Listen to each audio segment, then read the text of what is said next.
ఆస్ట్రేలియాకి ఎవరు వచ్చిరో తెలుసా? ఎవర్రా మీరంతా అని చెప్పి హేమంత్ గారు అయితే వచ్చేసారు. స్టాండప్ కామెడీ షో కిరాకుండే, మస్త్ ఎంజాయ్ చేసినాం మేము ఈవినింగ్ అయితే. అయితే one more important update guys, ఒకవేళ మీరు పర్త్లో ఉంటే అస్సలు మిస్ కాకండి. కాన్సర్ట్ అయితే Feb 15th అయితే జరుగుతుంది రమణ గోగుల గారిది. సో అప్డేట్స్ అయితే పోస్ట్ చేస్తారు టాప్ నాచ్ ఎంటర్టైన్మెంట్ పేజ్ నుంచి. సో ఖచ్చితంగా ఫాలో అవ్వండి. అండ్ మేము ఈవినింగ్ అయితే క్రిస్మస్ హౌస్ డెకరేషన్కి అయితే పోయినాము. అండ్ పర్త్లో ఇట్లా కొన్ని హౌసెస్కి మొత్తం లైట్స్ అయితే డెకరేట్ చేసిండ్రు.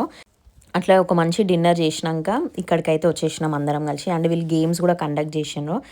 అండ్ ఎప్పుడైనా మెయిన్ థింగ్ ఏంటంటే మనం లాస్ట్ మూమెంట్లో పోతాం కదా. సో ఒక 5 minutes బిఫోర్ పోయినాము. సో అన్ని గేమ్స్ అయితే ఆడలేకపోయినాము. ఈడనైతే మా శ్రీకాంత్ చూడండి వాటర్ బబుల్స్తో గేమ్స్ ఆడుతున్నాడు. అండ్ ఇంత బ్యూటిఫుల్గా డెకరేట్ చేసారు కదా. సో మస్త్ అయితే ఎంజాయ్ చేసినాం అక్కడ కూడా. కరెక్ట్గా ఒక పిక్ తీసుకుందాం అనే లోపు ఇంటి ఓనర్లు అయితే లైట్స్ అయితే ఆఫ్ చేసిర్రు. చల్లబడి వచ్చేసినాము.